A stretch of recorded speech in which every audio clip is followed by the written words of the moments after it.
시청자 여러분 안녕하세요. 오늘은 이지영의 인사이트로 찾아왔습니다. 자, 오늘도 여러분들이 잠든 사이에 시장에 다양한 이슈들이 쏟아져 나왔는데요. 그 이슈들과 함께 또 투자 시장의 분위기와 크립토 시장의 분위기까지 저와 함께 파악해 보시면 될 것 같습니다. 우선은 미증시부터 살펴보실 텐데요. 뉴욕 3대 지수부터 한번 살펴보시죠. 자, 다우존스와 나스닥, S&P 500 지수 모두 다 일제히 하락 마감했습니다. 다우존스가 소폭의 하락세 나타냈고 나스닥 지수의 하락세도 적었습니다. S&P 500 지수도 하락했지만 사실상 미국 기업들의 실적은 양호했지만 거시 경제적인 불안감들이 좀 대두가 된 시장이었는데요. 현재 투심 자체가 좀 흔들리고 있다라는 분석들이 나오고 있는 만큼 시장 자체가 하락세로 돌아서면서 일제히 하락 마감한 모습이었습니다. 자, 이런 시장의 하락세에 관한 위험성을 더욱더 붙돋았던 건 역시나 미국의 10년물 국채 금리였습니다. 거의 다시 한 번 더 사상 최고치를 향해 가고 있는 미국의 10년물 국채 금리는 장중에는 4.2%가 넘어서는 수치였습니다. 자, 피치의 신용등급 강등에 따라서 미국 재무부에서 국채를 추가적으로 발행하겠다라는 소식들 전해지면서 10년물 국채 금리 급등하는 모습 보여줬고요. 지금 현재 구간에서는 다소의 소강 상태를 나타내고 있습니다. 자, 골드는 연일 하락하고 있죠. 달러 강세를 나타낼 법하기도 했었지만 달러 같은 경우에는 현재 보합권에서 102달러 선에서 거래되고 있는 모습입니다. 암호화폐 시세는 크게 변동성은 없었는데요. 비트코인 시세부터 한번 살펴보시죠. 네, 비트코인이 29,000달러 선을 겨우 지지해주면서 역시나 29,200달러 선에서 거래되고 있습니다. 우리 시장에 그렇다 할 호재는 딱히 없었고요. 자, 시장에서는 더 중요한 모멘텀들이 현재 부재한 상황이다라는 분석들도 나오고 있는 시점입니다. 이더리움 시세 살펴보겠습니다. 이더리움 역시나 1,860달러 선으로 크게 변동성 없이 이루어지고 있는 모습이고요. 알트코인들 분위기들도 한번 살펴보시겠습니다. 자, BNB 코인 이어서 리플이 시총 상위를 차지하고 있긴 한데 사실 리플이 최근 들어서 또 한 번의 조정세를 겪어오면서 0.6달러 선까지 떨어졌습니다. 이 부분에 관한 투자자분들의 불안감이 현재는 만연하다라는 해석이 시장의 지배적인 것을 확인해 볼 수 있겠고요. 다른 알트코인들도 살펴보시겠습니다. 카르다노 에이다가 0.29달러로 도지코인보다 조금 밀려나 있는 상황이다라고 보시면 되고요. 역시나 일론 머스크발에 관한 이슈들은 계속 시장에서 부각되고 있는 시점입니다. 솔라나 같은 경우에는 역시나 22달러 선으로 조정세 겪고 있습니다. 전반적으로 어제 대비해서 알트코인들의 좀 주정세가 눈에 띄는 흐름이다라고 보여지고요. 비트코인과 이더리움은 보합권 나타내면서 원래 자리를 좀 지켜주고 있는 모습 체크해 보실 수 있을 것 같습니다. 자, 오늘의 이슈도 살펴보셔야겠죠. 오늘 저희가 준비한 이슈들도 하나하나 한번 살펴보시죠. 자, 첫 번째 이슈입니다. 홍콩 거래소가 본격적으로 출범이 됐습니다. 제가 잠시 뒤에 인사이트를 통해서 다뤄드릴 내용 중에 하나인데요. 일단 홍콩 당국이 지난 6월 1일 가상자산 거래소 라이센스 제도를 공개한 이후에 2달여 만에 첫 번째로 승인한 거래소가 나왔습니다. 해시키 거래소인데 이제 본격적으로 홍콩에서 암호화폐 개인 거래가 시작될 수 있다라는 그러한 희망론들 나오면서 실질적으로 구체적인 법안과 또 이러한 상황들이 어떤 또 연쇄적인 상황을 일으킬지에 관해서도 궁금증이 많으실 것 같습니다. 해시키 거래소를 필두로 다른 거래소들도 하나둘씩 출범을 할 것이다라는 그러한 시장의 예상도 있는 만큼 관련한 내용들 오늘 인사이트를 통해서 자세히 한번 전해드리도록 하겠습니다. 자, 이어서 두 번째 이슈 바로 한번 넘어가 보겠습니다. 자, 오늘 두 번째 이슈 한번 살펴보시죠.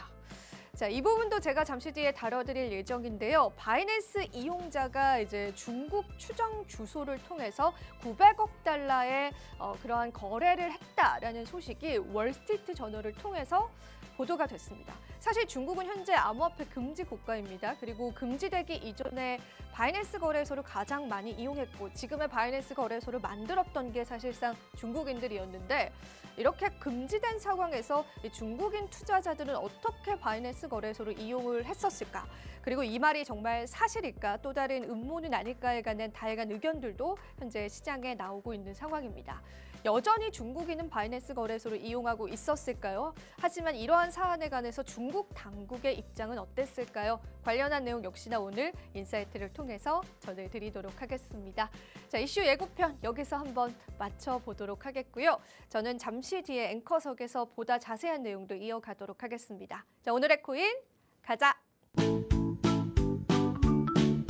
네, 오늘의 코인 금요일 시장에 인사드리고 있습니다. 자, 금요일 시장은 또 여러분들과 저와 또 단둘이 나누는 대화들 이어갈 텐데요.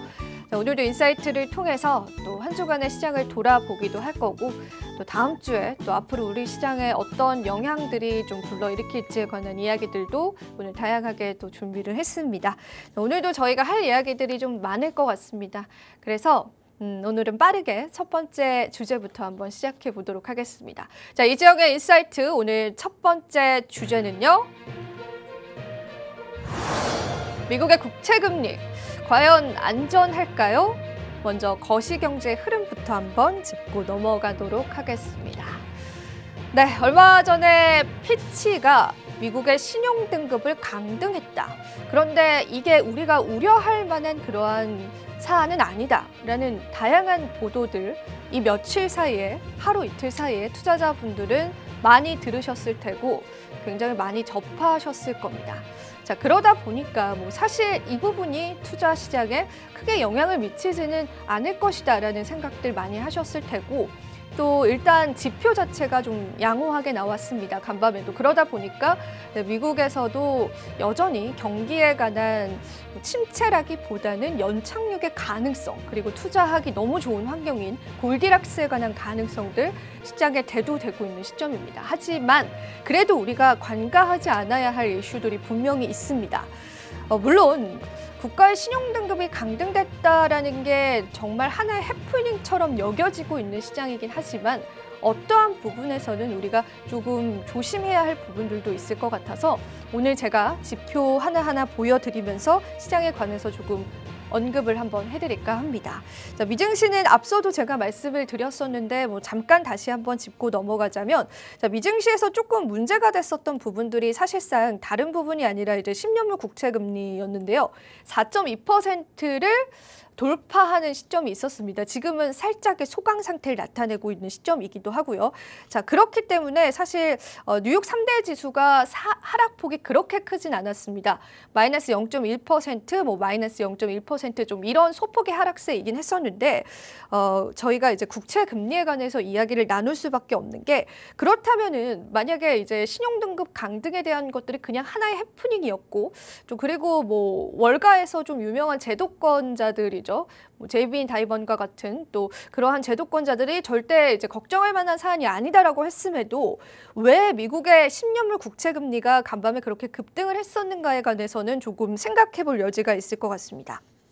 자, 일단은 제가 또 간밤에 이 소식을 접하면서 조금 놀랐던 부분이 있었는데 이제 미국 재무부가 어제 그러니까 새벽이었겠죠. 밤에 이제 3분기 채권 발행 계획을 발표했습니다. 그러니까 채권을 더 늘리겠다라고 하는 겁니다. 국채를 더 발행하겠다라고 하는 건데 국가가 국채를 발행을 하는 이유는 자금 조달이 명목적인 이유입니다. 자금을 조달을 하겠다라는 거죠. 미국의 국채를 더 발행을 해서 자금 조달을 하겠다라는 건데 사실 이러한 이슈가 그렇게 큰 악재는 아니다라고 생각을 해볼 수는 있겠지만은 피치의 신용등급 강등 이후에 나왔던 이슈였기 때문에 시장이 해석을 한 거는 정말 미국 정부가 지금 돈이 많이 부족한가? 없나 보다. 경기 침체가 올 수 있나라는 그런 불안감들이 충분히 들어갈 수 있었던 지표였고요. 자, 그러다 보니까 이제 2년물과의 괴리 자체가 굉장히 많이 좁혀졌습니다. 하지만 한 분석가는 10년물 국채금리 수익률이 5%를 넘어가고 6%를 넘어가도 괜찮다. 다만 명목 GDP보다는 아래에 머물러야 한다라고 이제 분석을 하기도 했었는데 자, 그 부분에 관해서는 또 시간 관계상 제가 나중에 따로 한번 다뤄드리도록 하겠고요. 일단은 이런 발표가 피치의 신용 등급 강등 소식 이후에 나왔기 때문에 투자자들이 상당히 불안해했습니다. 피치 같은 경우에는 미국의 재정 악화를 이유로 또 부채 부담 증가율을 이유로 신용 등급을 강등한 건데 자, 미국 정부가 국채를 추가로 발행하겠다라는 발언을 바로 다음 날 한 겁니다. 그러다 보니까 어찌 보면 이런 피치의 의견이 조금 더 신빙성이 있다라는 그러한 해석들이 좀 나오게 된 거였죠.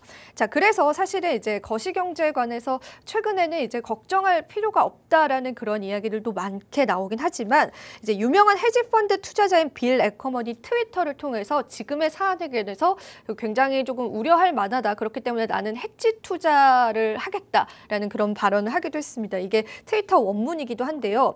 내용들을 제가 조금 해석을 해보자면은 32조 달러의 연방정부 부채와 또 막대한 재정 적자 그리고 차환 발행 시 더 높아진 금리 등으로 미 국채 공급 증가는 보장이 되어 있다. 그러니까 미국은 앞으로 국채를 계속해서 공급을 할 것이다라고 이야기를 했는데 자 그렇다면은 페드에서는 금리를 올려서라도 이제 긴축 정책을 펼치고 있고 미국은 자금 조달을 위해서 국채를 계속 발행하고 있는 상황입니다. 한 국가 내에서 그것도 강대국 내에서 있는 두 기관의 횡보가 상당히 다르다라고 보여지는데 이게 결과적으로는 엄청나게 큰 금리 인상이 일어날 것이다. 그리고 그러한 또 공포적인 상황들 정말 상상하기 어려울 정도로 상상하기조차 힘들 정도로 이러한 시장의 충격을 시장이 어떻게 흡수할지에 관해서 의문이 든다라는 식의 이야기를 하기도 했습니다. 그렇기 때문에 본인은 미국채 30년물의 공매도 포지션을 취하고 있다라고 합니다. 공매도라는 거 여러분들 다 아실 텐데 주가 하락에 베팅을 하는 겁니다. 그런데 이제 본인은 미 국채 공매도에 베팅을 하고 있다라는 발언을 하기도 했습니다.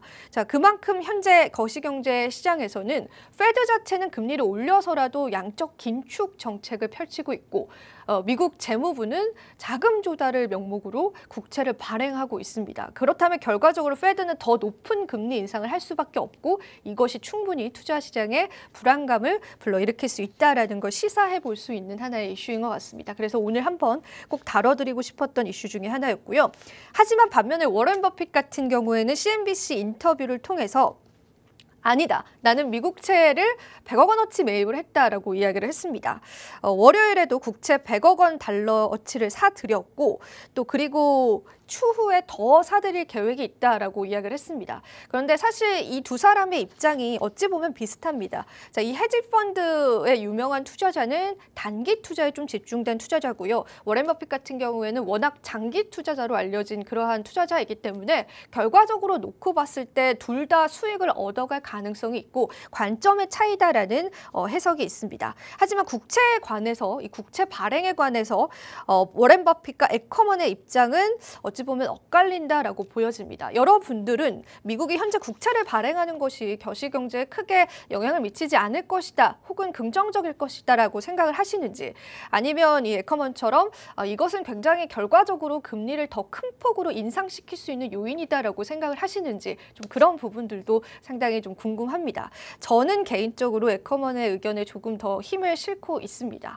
지금 상황에서 추가적인 국채를 발행을 하겠다라는 건 결과적으로 페드가 금리 인하를 할 수 없게끔 하는 환경을 만들어내지 않을까라는 생각이 들기 때문에 이러한 사안들에 관해서는 우리가 계속해서 좀 지켜보면 좋지 않을까 싶어서 오늘 제가 하나의 이슈로 또 가지고 나왔습니다. 자, 이러한 부분들 제가 계속해서 체크를 해볼 테니까요. 또 이정의 인사이트를 통해서 여러분들 추가적인 내용도 확인해 보시면 될 것 같습니다. 자, 그렇다면 오늘 두 번째 주제로 바로 한번 넘어가 보겠습니다. 자, 이정의 인사이트 오늘 두 번째 주제는요. 홍콩과 중국의 움직임이 수상하다라는 내용들 좀 전해드리도록 하겠습니다. 자, 앞서도 이슈를 통해서 제가 예고편을 좀 말씀을 해드렸던 부분들이 있었는데요. 오늘도 역시나 이제 홍콩에 관해서 또 중국에 관한 이야기를 좀 해드릴까 합니다. 사실 홍콩 정부가 암호화폐에 굉장히 친화적인 정책을 펼치는 것이 어찌 보면 큰 그림으로 봤을 때는 중국 정부의 의도이진 않을까라는 우리 투자자분들의 의견들이 많았고 또 그것을 뒷받침해 줄 수 있을 만한 증거들도 있었습니다. 그런데 이제 드디어 홍콩에서 개인 거래를 할 수 있는 거래소가 오픈이 됐고요. 그러한 내용들이 간밤에는 이제 크립토 시장의 헤드라인으로 걸리기도 했습니다. 그래서 제가 헤드라인 사진들 오늘 가지고 왔는데 같이 한번 살펴보시면 될 것 같고요. 자, 홍콩 당국이 6월 1일 가상자산 거래소 라이센스 제도를 공식적으로 시행한 가운데 일단은 리테일 라이센스를 받은 첫 번째 거래소가 탄생했습니다. 그 거래소가 바로 해시키 거래소인데요. 일단 해시키 같은 경우에는 일단 디지털 자산 거래를 제공하던 업체 중에 하나였습니다. 홍콩에 있는 업체였는데 일단 전문 투자자를 대상으로 했습니다. 그런데 이 범위가 개인 투자자들에게까지 조금 확대가 된 거죠. 그리고 홍콩 정부는 6월 1일 날 발표했습니다. 라이센스를 취득해서 홍콩에서 암호화폐 거래소 사업을 해라라는 그러한 또 발표를 했는데 그 발표가 있은 지 무려 2달 만에, 무려 한 2달 만에 이러한 승인이 났고 해시키 거래소가 또 출범이 됐다라는 이슈들이 또 시장에 부각이 됐습니다. 일단은 이 라이센스를 받음으로써 해시키 거래소는 이제 전문 투자자뿐만 아니라 개인들의 거래도 영위할 수 있게 된 건데요. 해시키뿐만 아니라 후에 또 하나의 거래소가 최종 승인을 받아서 현재 홍콩에서 2개의 거래소가 승인이 됐고요. 이 이후에 추가적으로 다른 거래소, 우리가 흔히 알고 있는 뭐 해외 거래소들도 들어올 수 있다라는 가능성들도 제기가 되고 있습니다. 예를 들자면 바이낸스 같은 경우에도 이제 홍콩을 통해서 거래를 또 할 수 있을 가능성이 있다라는 거죠. 이 소식 같은 경우에는 해시키 거래소가 공식적으로 또 보도를 하기도 했습니다. 본인의 이제 트위터 공식 계정을 통해서 이야기를 했는데 사실 좀 이 해시키 거래소가 열렸다라는 부분들, 개인 간의 거래를 허용했다라는 부분들이 블룸버그 통신에서 보도가 된 부분들이 있었거든요. 그래서 이제 블룸버그 통신의 내용들을 또 요약을 해서 조금 말씀을 드리자면 일단은 해시키 같은 경우에는 업계 리더로서 해시키의 이제 최고 책임자 같은 경우에는 업계 리더로서 규제 준수와 자산 보장 그리고 거래소 보안 등 사용자들이 그 권익을 충분히 누릴 수 있도록 최선을 다하겠다라는 인터뷰를 실제로 좀 진행을 하기도 했고요.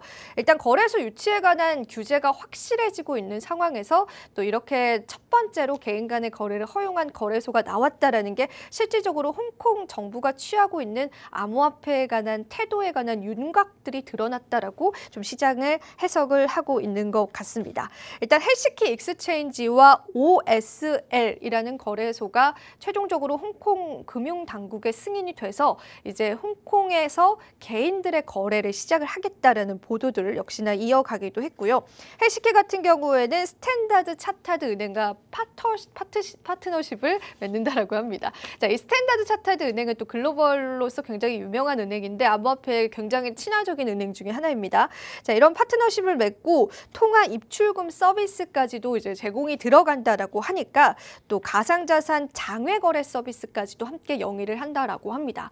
장외 거래까지도 좀 영위를 하는 보다 폭넓은 개인 간의 거래를 유지를 할 것으로 현재는 알려져 있는 상황입니다. 자, 그런데 일단은 우리가 이 이슈들에 관해서 조금 주목을 해봐야 되는 거는 사실상 이게 해시키 거래소 또 OSL 거래소에서 또 끝나지 않을 것이다라는 아마 그런 이슈들인 것 같습니다. 일단은 홍콩 내에서 비교적 쉽게 라이센스를 받을 수 있는 거래소들이 승인이 난 상황에서 일단은 추가적으로 후업이라든지 OKX, 엠버그룹 등의 암호화폐 회사들은 라이센스를 신청할 계획이다라고 밝혔다라고 합니다. 그러니까 우리도 홍콩에서 이제 거래소를 출범을 해서 개인 간의 거래를 영위를 하겠다라는 의사를 충분히 표명을 한 것이죠. 자, 글로벌 거래소들이 하나 둘 들어오게 된다면 암호화폐에 관한 집결지 자체가 또 다른 국가에서 홍콩으로 옮겨질 수 있을 것이다라는 가능성들이 좀 대두가 되면서 시장에 그래도 좀 훈훈하게 연출될 수 있는 하나의 이슈가 될 것 같습니다.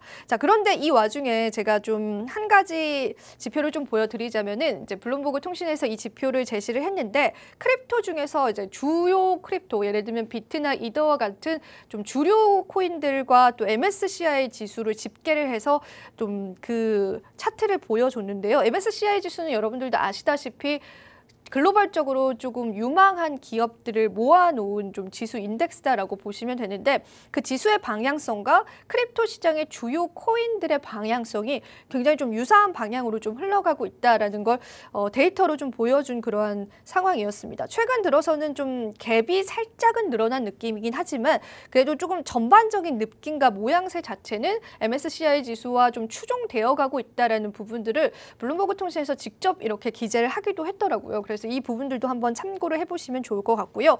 자, 그리고 이 이슈는 조금 다뤄드릴까 해서 좀 가지고 왔습니다. 일단 바이낸스 같은 경우에는 중국 사용자가 한 달 만에 900억 달러의 암호화폐를 거래를 했다라는 내용들이 좀 전해졌는데 월스트리트 저널이 전했습니다. 자, 중국 투자자가 바이낸스를 이용하고 있다. 사실상 지금 현재 우리가 알기로는 불가능한 상황인데 이게 어떻게 가능하냐에 관해서도 현재 커뮤니티에서는 좀 갑론을박이 굉장히 좀 많은 상황입니다.